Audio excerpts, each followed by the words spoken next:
Gente, hoje nós vamos estudar aqui o capítulo terceiro, aliás, desculpa, o livro terceiro, capítulo nono de O Livro dos Espíritos, Desigualdade das Riquezas. Tema interessantíssimo, hein? Desigualdade das Riquezas. Pergunta 808. Anota aí então, ó. Vamos lá? Todo mundo juntinho, estudo profundo hoje, ó.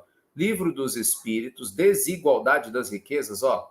Pergunta 808, ó. Vê se você consegue ver aí, ó. 808, tá bom? Aqui, ó. O Livro dos Espíritos.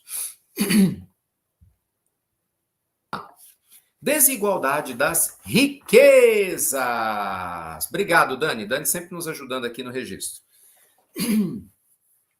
A desigualdade das riquezas não tem sua origem na desigualdade das faculdades, que faculta a uns mais meios de adquirir bens do que os outros?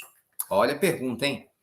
A desigualdade das riquezas não tem sua origem na desigualdade das faculdades, que faculta uns mais meios, né, para adquirir bens do que os outros? Quer dizer, Kardec pergunta para os espíritos, peraí, essa desigualdade que a gente tem no mundo das riquezas não é porque um tem mais faculdade do que o outro, mais condição do que o outro? Aí a resposta, sim e não. Que dizes da astúcia e do roubo? Ó, já deu uma chapuletada. Chapuletou Kardec na resposta, e a gente, peraí. Sim e não. Então, existe sim uma interferência das nossas aptidões para construir mais ou menos riquezas, mas também existe uma questão moral, uma questão ética que interfere no processo. Aí, Kardec insiste na pergunta no 808A. Entretanto, a riqueza herdada não é fruto das más paixões. Mas que sabeis disso?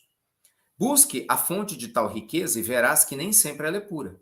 Sabes, porventura, se não resultou de uma expoliação ou de uma injustiça? Mesmo sem falar da origem, que pode ser má, acreditas que a cobiça dos bens, ainda quando adquiridos corretamente, os desejos secretos de possuí-los, o mais depressa possível, sejam sentimentos louváveis?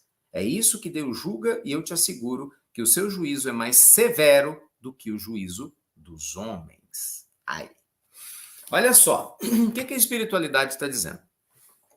Muitas vezes, a riqueza que a gente herda uma riqueza, sabe? Um parente desencarnou e você herda. Ela pode ser fruto de corrupção, ela pode ser fruto de uma fonte, infelizmente, vergonhosa, e essa riqueza, né, não é justa. Nós vamos ver numa pergunta sequencial que, ainda que isso aconteça, se você não fez nada errado, você recebeu uma herança, a culpa não é tua, a origem dela não é justa, mas você recebeu. Então você não é responsável pelo erro que um parente teu eventualmente tenha cometido, né, para receber, para fazer esse dinheiro. Sei lá, às vezes a pessoa era um empresário, roubou, fez um monte de coisa errada, furtou, enganou as pessoas e ficou rico. Aí pronto, desencarnou e você herdou. Você não fez nada, você não sabe de nada, a culpa não é tua. Então você não tem esse karma. Ponto, isso é fato. Mas você vai ter a responsabilidade, por não ter feito esforço nenhum para receber alguma riqueza, de usá-la com a sabedoria dobrada. Porque você não fez esforço nenhum. Então, se você não fez esforço nenhum e a vida está te trazendo, quase sempre isso é um convite a compartilhar a riqueza mais do que nunca de maneira sábia, ainda mais do que aquela pessoa que fez por onde merecer a construção da própria riqueza. Percebe a ideia? Então, assim, são pontos muito profundos, gente, aqui. Muito profundos. Deixa eu ler a sequência, que a sequência vai aprofundar ainda mais as reflexões. Ó. Se uma fortuna foi mal adquirida inicialmente, os que a herdam mais tarde serão responsáveis por esse fato? Que eu acabei de explicar. A resposta. Certamente eles não são responsáveis pelo mal que os outros hajam feito. Sobretudo se ignoraram um fato. Mas fique sabendo que muitas vezes a fortuna só vem ter as mãos de um homem para lhe dar oportunidade de reparar uma injustiça. Tá vendo? Então você pode até não ter culpa do erro que o outro cometeu, mas chegou dinheiro na tua mão, condição financeira de poder, então você é duplamente responsável para poder ajudar, né, as pessoas. Ainda mais se você souber que alguma pessoa fez algo errado por causa daquele dinheiro que você recebeu. A culpa não foi tua, mas você tem o dever de pelo menos se esforçar para tentar fazer justiça, né, para que as pessoas que foram prejudicadas de alguma forma sejam ressarcidas ou beneficiadas. Feliz dele, se o compreende. Se o bem que fizer, em nome daquele que cometeu injustiça, a reparação será levada em conta para ambos, porque é quase sempre este último quem a provoca. Olha que profundo, gente. Os espíritos estão dizendo. Então vamos lá. Eu faço uma coisa errada e gero fortuna. Aí meus filhos herdam, eu desencarno, minha esposa desencarna, eventualmente, vamos lá, meus filhos herdam a fortuna que, abre aspas, eu criei. Errado. E aí os meus filhos reconhecem, poxa, o papai fez besteira. A culpa não foi deles, fui eu. Mas eles herdaram, eles não têm culpa disso. Mas se eles sabem que eu fiz a bobagem, e aí eles falam, não, isso não é certo, papai fez foi errado. Então nós vamos ressarcir, olha, nós vamos pegar esse dinheiro de alguma forma, criar emprego, ajudar as pessoas que foram prejudicadas, tentar construir uma forma de amenizar e vou dedicar isso à memória do meu pai. Então a pessoa reza, fala assim, olha, Deus, eu estou fazendo isso para que meu pai possa se estruturar espiritualmente também, mesmo ele tendo errado na forma como ele agiu, onde quer que ele esteja no mundo espiritual, que ele receba, né, a gratidão dessas pessoas que estão fazendo oração para a gente, que encaminhem para ele. Gente, olha como isso é profundo. Os espíritos estão dizendo que você fazer o bem e dedicar este bem a alguém que já desencarnou e fez algo errado, ameniza a dor da pessoa que fez algo errado. Não vai apagar o erro, ela é responsável pelo erro que cometeu, mas ameniza. O que isso quer dizer? Quando nós fazemos o bem e dedicamos a alguém que já desencarnou e fez uma coisa, né, viveu uma vida complicada, a gente ajuda a amenizar a dor da consciência dessa pessoa. Percebe? E isso é muito importante para a gente. Né, pessoal? Muito importante. Ajuda a gente a ter uma clareza maior de como que a gente pode lidar, né, com essas questões da vida. Mas a pergunta principal está aqui, ó. A pergunta principal está aqui. Eu acho que agora eu vou conseguir responder a pergunta de muitos de vocês. Aliás, quem vai responder não sou eu, hein? Quem vai responder são os espíritos. Olha só, tá na sequência, hein? Eu nem sabia que vocês iam me perguntar o que vocês estão perguntando. Eu estou vendo aqui as perguntas aqui no YouTube. Pessoal, como é que eu faço? É a minha prova é expiação ou não? Se eu posso mudar, se for falta de dinheiro? Ó, tá aqui na sequência. Pergunta 810 e 811. Olha que interessante. Sem se afastar da legalidade, qualquer pessoa pode dispor de seus bens de modo mais ou menos equitativo. Quem assim procede será responsável depois da morte pelas disposições que haja tomado? Toda ação produz seus frutos. Os frutos das boas ações são doces, as de outras são sempre amargos. Sempre entendeis bem isso. Então veja bem, gente, se você que tem algum recurso financeiro, você se organiza aqui na Terra para gerenciar bem esse recurso, depois que você desencarnar, quer dizer, você educa seus filhos, educa sua família, canaliza o bom uso do teu dinheiro, mesmo no mundo espiritual, você vai receber os louros, a vibração positiva da forma responsável como você agiu aqui. Olha como isso é importante, hein? Olha como isso é importante. Saber dar bom uso, bom direcionamento. Aqui o assunto é sobre dinheiro, né? Mas isso vale para intelecto também. Né? Muitas vezes você, para poder, você é alguém que tem muito poder, você cria uma estrutura que está, né, complexa, ajuda ela a funcionar, ajuda muitas pessoas, você desencarnou. Poxa, mas tudo de bom que você fez está refletindo em teu favor no mundo espiritual. Só que o oposto é verdadeiro, hein? O oposto é verdadeiro. Eu pego dinheiro, não estou nem aí para nada, usei meu dinheiro de uma maneira equivocada e ruim, gerei filhos irresponsáveis e inconsequentes, às vezes parentes folgados, porque eu estimulei a gastança sem mérito, sem educação financeira, sem nada. Aí eu desencarno. Aí as pessoas que estavam ao meu redor, de repente se perdem na vida porque não tiveram educação para lidar com aquilo que eu deixei para elas. Eu sou corresponsável. Eles são adultos, têm livre-arbítrio? Sim, mas eu tinha condição de amenizar a dor deles, educando-os, preparando-os para lidar com o dinheiro e com o recurso, mas não fiz. Então, eu me torno responsável. Então, de um jeito ou de outro, que eu faço ou deixo de fazer aqui na Terra, a consequência me acompanha quando eu desencarno. Não acaba com a morte. A morte do corpo é o fim da vida física, não das consequências das nossas escolhas aqui na matéria. Percebe, gente, como isso é profundo? E agora a pergunta das perguntas. Essa daqui vai pegar a gente, hein? 811, anota aí para você ler em casa depois. Agora. Cadê o sininho? Merece até sininho. Essa merece até sininho. 811. A igualdade absoluta das riquezas é possível? Já terá existido alguma vez? Não! Não é possível.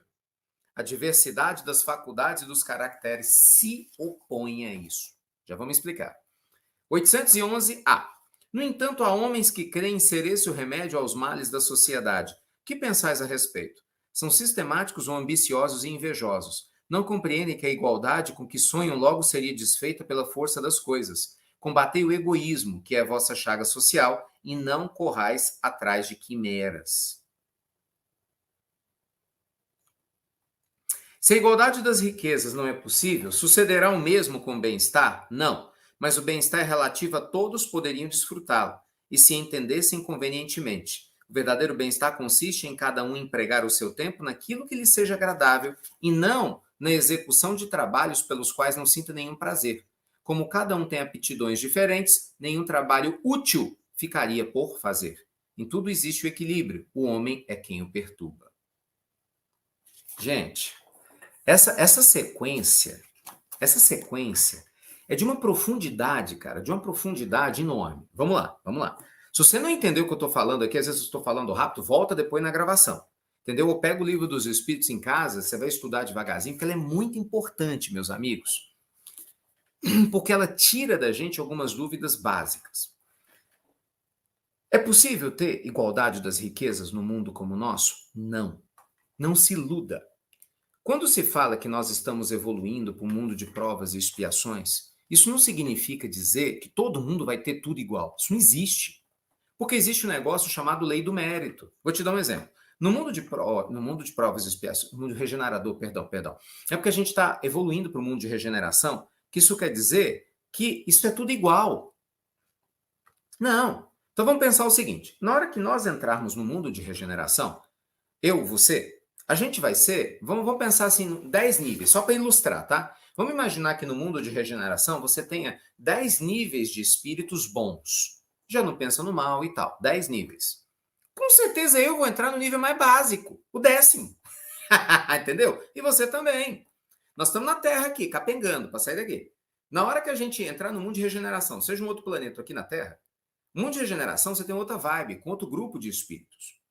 Então, você vai ser provavelmente o último de um topo de quem já está lá trabalhando há muito mais tempo a sua moralidade.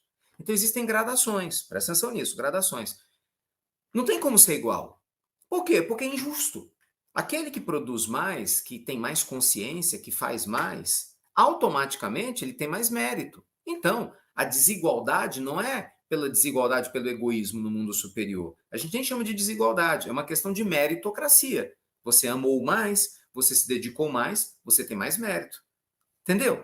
Aqui é diferente. No mundo de provas e expiações, o egoísmo impera. Como o egoísmo ainda impera aqui, então nós poderíamos diminuir as desigualdades e não diminuímos pelo egoísmo, mas seria uma utopia. Os espíritos são claros. E não só os espíritos, há vários estudos sociológicos que já mostraram isso. Seria uma utopia você achar, um exemplo, né? Eu vou dar R$1 milhão para todas as pessoas do mundo, se isso fosse possível. Você pode ter certeza absoluta disso. Eu trabalho nessa área, eu te digo. Absoluta. Em 2, 3 anos, aquele que hoje tem mais dinheiro ia continuar tendo, e muito provavelmente aqueles que não sabem lidar com dinheiro iam continuar sem ter. Porque iam gastar. Porque o que vale na questão financeira não é o dinheiro que você tem, a matéria, é tua mente. A pessoa que tem a mente gastadora, a gente chama de mente pobre, a pessoa que tem a mente miserável, isso não tem nada a ver com quanto de dinheiro você tenha. Ela vai se tornar miserável de novo, porque o software não mudou, entendeu? Você não torna uma pessoa elegante com uma roupa. Você não torna uma pessoa educada com um livro. Imagina, uma pessoa mal educada que só fala besteira, você fala para ela pegar um livro religioso e segurar na mão, só porque ela está segurando isso na mão, ela se tornou uma pessoa espiritualizada? É óbvio que não, né? Imagina uma pessoa que não pode segurar um livro sagrado na mão. Quer dizer que por causa disso ela também não é uma pessoa generosa e bondosa? Óbvio que não.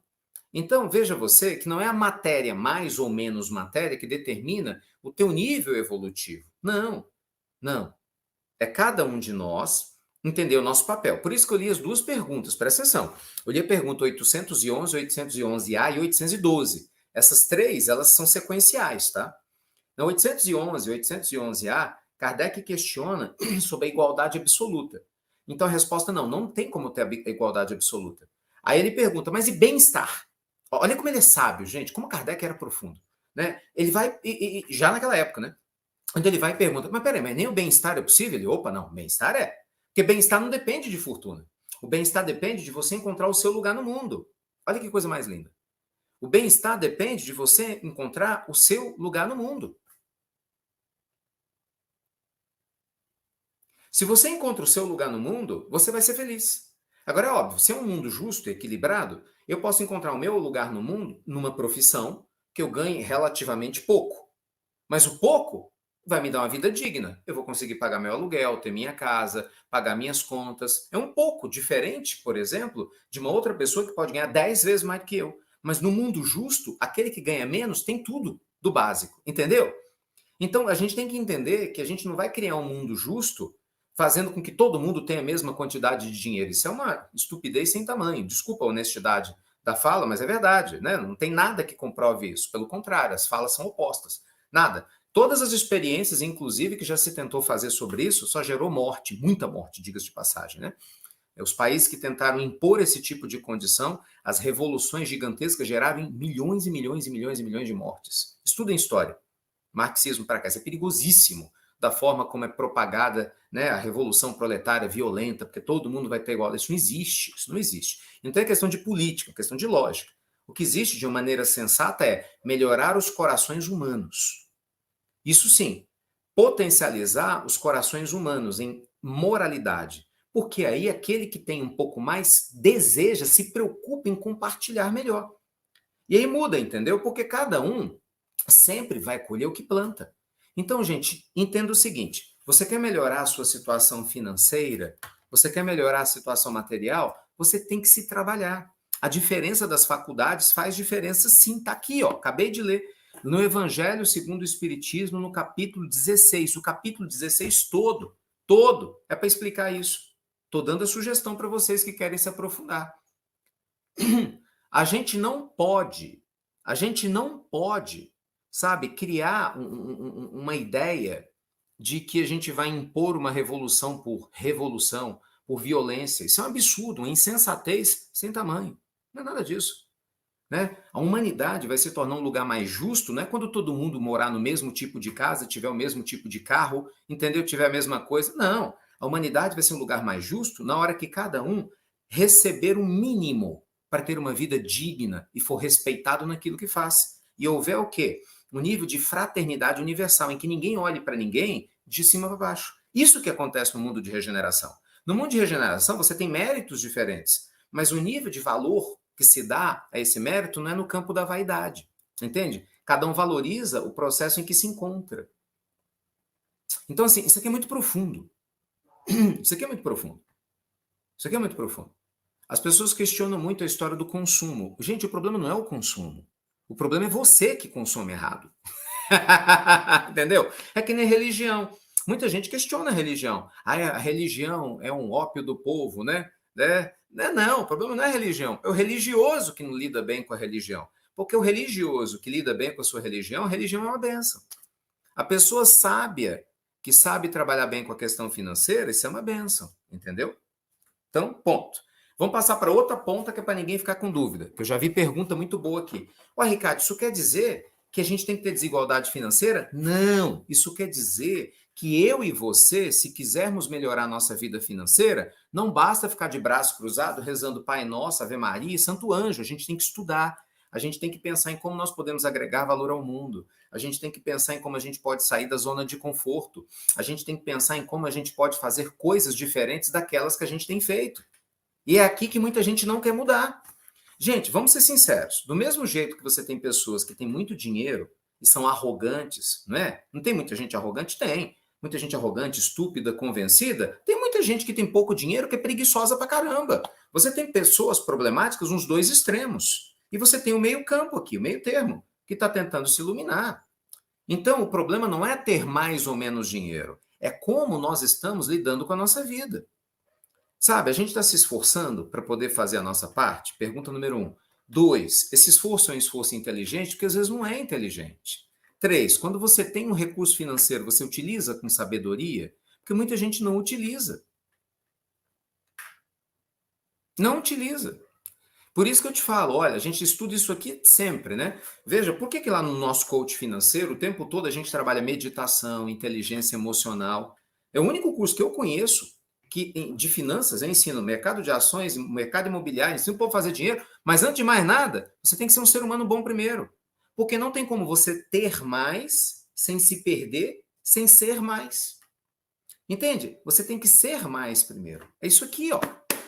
É moralidade. Porque, gente, entenda, na vida tudo muda. Aquele que hoje reencarna numa condição financeira boa, amanhã ele pode reencarnar no estado de pobreza. Olha, Emmanuel, há 2000 anos, no livro Há 2000 anos, Emmanuel, que foi o mentor de Chico, Emmanuel conta, ele era um senador romano muito rico. Em 50 anos depois, que foi a primeira vida dele, ele era um escravo grego. Olha como mudou de senador romano para escravo grego. De senador romano para escravo grego. Então, assim, a vida ela não está preocupada com a sua condição social. Não é isso. É com a evolução espiritual. O ser tem que vir primeiro que o ter, gente. Só que isso não quer dizer que o ter não seja importante. É aí que a gente se perde. Muita gente acha que pelo fato do ser ter que vir antes do ter, porque realmente tem, né? Para a gente não se perder, que o ter é um problema. Não, o ter não é o problema. O problema é você não saber ter. Lembra? Desapego não é você não possuir nada, é nada possuir você. Vamos de novo? Desapego não é você não possuir nada, é nada possuir você. Então isso aqui é muito lindo, né? Porque você pode ter certeza que no mundo mais evoluído, a desigualdade social ela é mínima. O mundo perfeito nem existe. Você tem níveis evolutivos diferentes de mérito, mas não desigualdades, como a gente vê na Terra, isso não existe, isso é coisa típica de mundo de prova e expiação. Então, à medida que a gente vai evoluindo espiritualmente, a gente aprende que espiritualidade e riqueza têm que andar juntos. Eu falo isso para vocês há anos. Aqui, de novo, outra vez. Espiritualidade e riqueza precisam andar juntos. A gente tem que parar com essa bobagem de achar que a pessoa que evolui espiritualmente, ela não pode melhorar a vida financeira. Isso não tem o menor fundamento espiritual, sociológico, psicológico, nada que fundamente isso. Nada. Nada, nada, nada, nada, nada. Ou achar o oposto também, né? Se você, porque tem gente que está nessa vibe, não, para eu crescer espiritualmente eu não posso ter recurso. Ou então o oposto, não, porque a minha vida é trabalhar a parte material, porque eu acredito nisso. E por que você não pode trabalhar espiritual junto? O que te impede, não é? Enquanto você constrói uma vida digna, paga suas contas em dia, né? Busca um bom trabalho, gera emprego se você é empresário, é um ótimo funcionário público cumprindo com seu dever cívico, né? Ou trabalha, seja lá como for, como funcionário na empresa privada. Quer dizer, na medida que a gente está construindo riqueza, por que você não pode se espiritualizar? Por que você não pode ser grato? Por que a gente não pode fazer isso de maneira honesta? Né, gente? Ficar feliz pelo progresso do outro, vibrar pelo progresso do outro. Sabe? Estender as mãos para que o outro que tem menos possa pegar nas suas mãos e vir mais. Para que todo mundo caminhe. Então é muito importante a gente pensar o seguinte: o dinheiro, ele é uma energia. E tudo vem de Deus. O que nós fazemos com ele é que pode ser péssimo. O problema não é o dinheiro. Não é? É a mesma coisa que você vê uma pessoa. Olha, esse exemplo é pertinente. É a mesma coisa que você vê uma pessoa usar mal a saúde dela. Exemplo, o sujeito não tinha nenhuma gripe e foi cometer um latrocínio, cometeu um crime horroroso. Aí você vai botar a culpa na saúde? Aí você vai falar, não, agora todo mundo tem que ficar doente porque tinha uma pessoa que cometeu um crime que não estava nem espirrando. Então, se ele tivesse doente, não faria isso. Quer dizer, o problema foi a saúde? Olha que estupidez. Que, sem nexo nenhum. É a mesma coisa que você faz quando você vê meia dúzia que tem dinheiro e faz bobagem, achar que todas as pessoas que têm dinheiro não são espiritualizadas. Então, menor cabimento, a mesma lógica. Entendeu? Ou o oposto, achar que só porque uma pessoa é pobre, que ela é espiritualizada, boazinha e lindona. Tem nada a ver, absolutamente nada a ver, nem uma coisa nem outra. Nem uma coisa nem outra. Né? Então a gente tem que tomar cuidado com as generalizações. É o sexo, mesmo que sexo, outra coisa. Você ouve falar de uma pessoa, um amigo, uma amiga sua que vive desequilibrado na energia sexual, né? Faz más escolhas, fez coisas erradas, enganou pessoas, destruiu famílias por causa do prazer sexual. Aí você vai botar a culpa no sexo. Não, o sexo é pecado. O sexo é terrível. Não, meu filho, sexo é energia, é uma bênção de Deus. Como tudo que existe no universo veio da mesma origem, criado por Deus. Se você está se deixando dominar pela paixão, é outra história. O problema não é o sexo. Aí você tem que se perguntar, o que há em mim que me faz ser dominado por uma paixão? Entende? Então, de novo, desapego não é você não possuir nada, é nada possuir você. Pensa nisso. A gente sempre fala isso aqui para vocês, né? Não é você não ter dinheiro que vai te fazer ser desapegado. Não é você não ter relações sexuais que vai te fazer ser uma pessoa iluminada. Não tem nada a ver, absolutamente nada a ver. Não tem nenhuma linha de causa e consequência aqui. Nenhuma. Nenhuma. Você não vê nenhum relato de espírito nobre afirmando isso. Nenhum. Zero. Absolutamente zero. Os conflitos são humanos e a gente se projeta. Profundo demais, não é? Não Tesouro, Livro dos Espíritos? Eu beijo com o maior carinho. Não, Tesouro, isso é um tesouro, gente. Um dos livros mais importantes já publicados na história humana. O Espiritismo matou a morte. E o dia da morte, foi do lançamento do Livro dos Espíritos, 18 de abril de 1857. A morte tem data. Porque aqui você começa a entender muitas coisas. E, de novo, ninguém está fazendo propaganda religiosa aqui, não. Você não precisa ser espírita para isso. Estude. Outro dia eu estava estudando aqui livros budistas, livros do Mestre Tai. Você não tem que ser budista. Estuda o que o budismo pode te oferecer. Outro dia eu estava lendo a Bíblia aqui. Você não precisa ser evangélico ou católico. Estuda a Bíblia. A gente já pode aprender, gente, de todos os lados. É loucura não fazer isso. Desperdiçar essa oportunidade maravilhosa, né? Que a vida está nos dando. A gente está encarnado nessa época de tecnologia que facilita esses contatos, que popularizou mais a leitura, né? Até pouco tempo atrás, pouquíssimas pessoas podiam comprar um livro. Hoje você tem aplicativo, né, com livros gratuitos, hoje você tem PDFs de livros. Hoje a pessoa não lê se ela não quiser. Você tem artigos, você tem sites, milhões de sites em diversos idiomas, trazendo conteúdos maravilhosos, né? A pessoa só não estuda se ela não quiser. Literalmente é isso, é se ela não quiser. Preguiça, não tem outro nome não. É falta de foco, força de vontade, preguiça. Porque aquele que quer faz. Você sabe, né? Quem quer faz. Quem não quer, arranja. Desculpa. Eita, meus amigos! Profundo esse estudo para começar bem a semana, hein? Então vá lá, se instrua, potencialize a sua capacidade de gerar riqueza no mundo para você melhorar a sua situação financeira assim sem culpa. Aliás, essa é a nossa vibe aqui do coach financeiro, do espiritualidade em seu lar, das pílulas, de tudo aquilo que a gente faz. Pessoas prósperas, espiritualizadas, éticas, felizes, mas abundantes também, sem culpa, sem peso teológico nenhum que foi instalado na cabeça de muita gente durante séculos. Sabe, uma pessoa leve, feliz, abundante, porque Deus é prosperidade, Deus não é miséria, não. Tem que tirar isso da cabeça da gente. Meu Deus do céu.